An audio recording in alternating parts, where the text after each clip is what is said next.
Hello students, welcome back to my channel learn with Seema ma'am.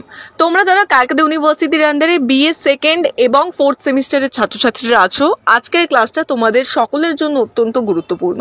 আমি আজ Bengali মাইনরের একটা ভীষণ ইম্পর্টেন্ট প্রশ্ন এবং তার উত্তরের আলোচনা করব। তোমরা যারা যারা সেকেন্ড সেমিস্টার এবং ফোর্থ সেমিস্টারের ছাত্রছাত্রীরা আছো এবং তোমাদের বেঙ্গলি রয়েছে অ্যাজ এ মাইনর সাবজেক্ট, অর্থাৎ তোমাদের মাইনর 2 এ বেঙ্গলি রয়েছে, তোমাদের প্রথমেই বলে রাখি আমি আজকে মডিউল 1 থেকে একটা ভীষণ ইম্পর্টেন্ট প্রশ্ন এবং তার উত্তর শেয়ার করব। ভিডিওটা স্কিপ না করে সম্পূর্ণ দেখো, তাহলেই তোমরা কিন্তু প্রশ্নের উত্তরটা খুব ভালো করে বুঝতে পারবে। শুরু করার আগে তোমাদের বলে রাখি আমি কিন্তু বেঙ্গলি মাইনরের অনলাইন কোচিং ক্লাসেস করিয়ে থাকি। তোমাদের যাদের যাদের ফোর্থ সেমিস্টার এবং সেকেন্ড সেমিস্টারে বেঙ্গলি মাইনর রয়েছে এবং তোমরা আমার কাছে পড়তে চাইছো, তোমাদের বলি এখনও কিন্তু তোমাদের অ্যাডমিশন চলছে। যারা যারা পড়তে চাও তারা কিন্তু আমার সাথে সরাসরি যোগাযোগ করে নিতে পারো। আমার কন্ট্যাক্ট নাম্বারটি হলো 9163713838।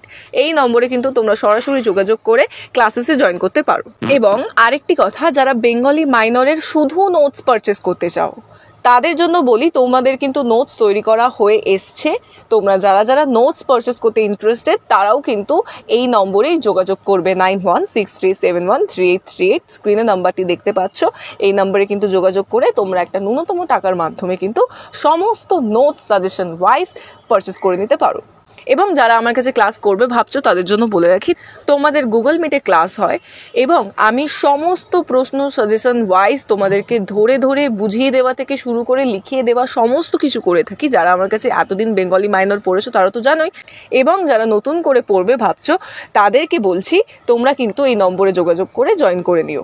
আজকে আমাদের আলোচনার বিষয় হলো অবস্থান ও উচ্চারণ অনুযায়ী স্বরধ্বনির শ্রেণী বিভাগ করে আলোচনা করো। ভীষণ একটা ইম্পর্টেন্ট প্রশ্ন, এইবারে সেকেন্ড এবং ফোর্থ সেমিস্টার উভয়ের জন্যই কিন্তু এই প্রশ্নটা খুবই ইম্পর্টেন্ট। তোমরা খুব ভালো করে তৈরি করবে। আমি উত্তর আলোচনায় আসছি। দেখো, যে ধ্বনি উচ্চারণে শ্বাসবায়ু কোনো রকম বাধা পায় না এবং অন্যান্য কোনো ধ্বনির সাহায্য ব্যতীতই নিজে পূর্ণ ও স্পষ্ট রূপে উচ্চারিত হয় তাকে স্বরধ্বনি বলে। যেমন অ, আ, হস্যই, হস্যৌ, এ ইত্যাদি। বলা যায় যাকে আশ্রয় করে অন্য ধ্বনি প্রকাশিত হয় তাকে স্বরধ্বনি বলে। বাংলায় কেন্দ্রীয় স্বরধ্বনি আ। বাংলায় 12টি স্বরবর্ণ থাকলেও বর্ণমালায় 6টি স্বরধ্বনি নিয়ে মোট 7টি স্বরধ্বনি। অ, আ, হস্যই, হস্যৌ, এ, ও এবং অ্যা। রি ও লি কে স্বরধ্বনিভুক্ত করা হয় না। দেখো, এই আনসারগুলো ভীষণই ইজি মেথডে তৈরি করা। তোমরা যদি একটু মনোযোগ সহকারে পড়ো তাহলে কিন্তু তোমাদের কিচ্ছু বুঝতে অসুবিধা হবে না। তাও যদি কোনো ডাউটস তোমাদের থেকে থাকে তোমরা আমাকে কমেন্ট সেকশনে জিজ্ঞাসা করো, আমি চেষ্টা করব তোমাদের ডাউটস ক্লিয়ার করে দেওয়ার। এবং এই নোটসটা কিন্তু তোমরা খাতায় কপি করে নিয়ে প্রপারলি পড়ে দেখো, আশা করছি তোমরা বুঝতে পারবে। তারপর দেখো, স্বরধ্বনিকে প্রধানত 4টি শ্রেণীতে ভাগ করা যেতে পারে। জিহ্বার ওঠানামা অনুযায়ী, জিহ্বার অগ্রপশ্চাৎ গতি অনুযায়ী, ঠোঁটের আকৃতি অনুযায়ী এবং ঠোঁটের উন্মুক্তি অনুযায়ী। এবার দেখো, জিহ্বার অবস্থান অনুযায়ী শ্রেণীবিভাগ। যে কোনো স্বরধ্বনি উচ্চারিত হয় জিহ্বার নড়াচড়ার ফলে। স্বরধ্বনি উচ্চারণের সময় জিহ্বা ওপর নিচে ওঠানামা করতে থাকে। জিহ্বার ওপর নিচে অবস্থান অনুযায়ী উচ্চ, উচ্চ মধ্য, নিম্ন মধ্য ও নিম্ন, এই 4টি শ্রেণীর স্বরধ্বনি পায়। যেসব স্বরধ্বনি উচ্চারণকালে জিহ্বা সর্বোচ্চ স্থানে অবস্থান করে সেই স্বরধ্বনিগুলিকে উচ্চ স্বরধ্বনি বলে, যেমন হস্যই এবং হস্যৌ। নেক্সট দেখো, উচ্চ মধ্য স্বরধ্বনি উচ্চারণকালে জিহ্বা পূর্বের উচ্চতা থেকে একটু নিচে অবস্থান করে, এ, ও, এই প্রকার স্বরধ্বনি। নিম্ন স্বরধ্বনি বলা হয় অ্যা, অ ধ্বনিকে। এই ধ্বনি উচ্চারণে জিহ্বা উচ্চ মধ্য এবং নিম্ন স্বরধ্বনির মাঝে থাকে। আ ধ্বনি উচ্চারণের সময় জিহ্বা সব থেকে নিচেই অবস্থান করে, তাই বলা হয় নিম্ন স্বরধ্বনি। জিহ্বার অগ্রপশ্চাৎ গতি অনুযায়ী 3 প্রকার স্বরধ্বনি পাই।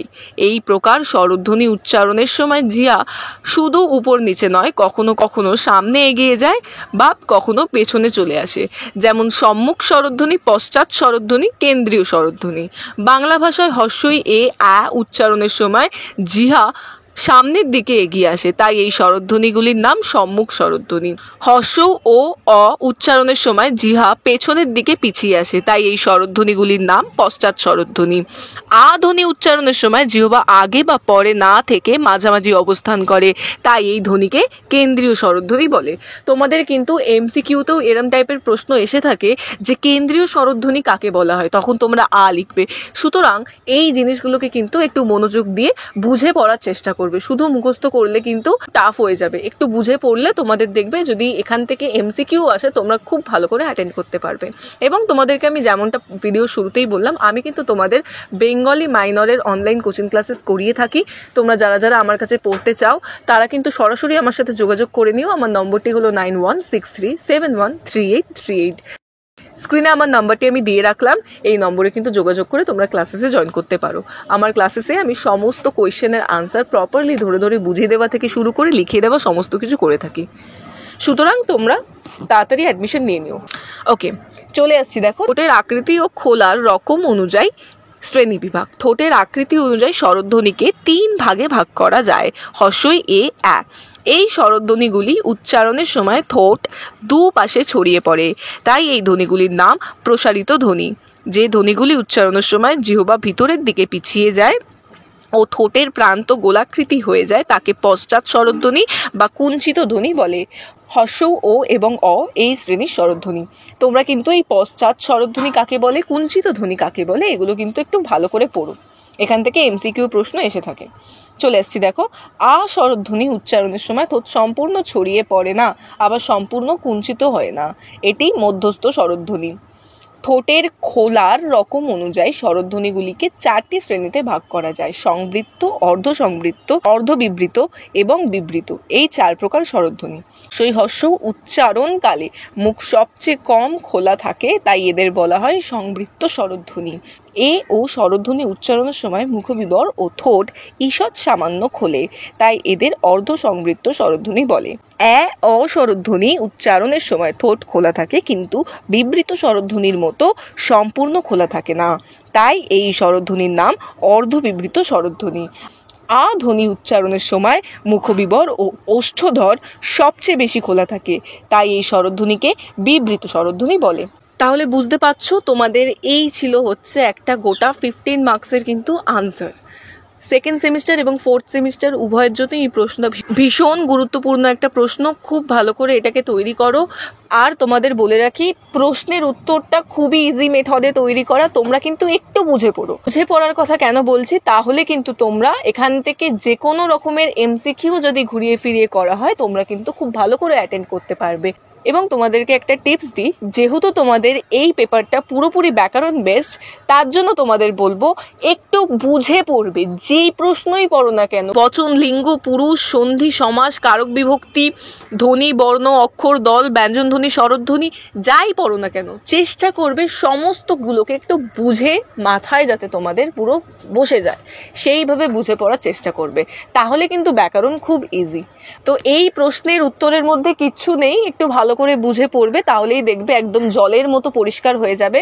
এবং তোমাদের যদি এরম আরও ভিডিও চাই তাহলে আমাকে অবশ্যই কমেন্ট করে জানিও, আমি নেক্সট ভিডিওতে তাহলে তোমাদের ইম্পর্টেন্ট প্রশ্নের উত্তরগুলো আলোচনা করে দেবো। এবং তোমাদেরকে যেমনটা বললাম, আমি কিন্তু তোমাদের বেঙ্গলি মাইনরের অনলাইন কোচিং ক্লাসেস করিয়ে থাকি। যারা যারা আমার কাছে পড়বে ভাবছো তারা কিন্তু আমার সাথে সরাসরি যোগাযোগ করে নিতে পারো। আমার কন্ট্যাক্ট নাম্বারটা স্ক্রিনে দেখতে পাচ্ছ, 9163713838। এই নম্বরে যোগাযোগ করে ক্লাসেসে জয়েন করতে পারো। এবং তোমাদের জন্য কিন্তু আমি নোটসের ব্যবস্থাও করে রেখেছি। জানো, তোমরা শুধু নোটস পারচেস করতে চাও তাদেরকেও বলে রাখছি, তোমরা কিন্তু এই নম্বরে যোগাযোগ করে নোটসগুলো পারচেস করে নিতে পারো। এবং এরকম আরও ভিডিও পাওয়ার জন্য অতি অবশ্যই আমার চ্যানেলটিকে সাবস্ক্রাইব করে রেখো। Thank you so much.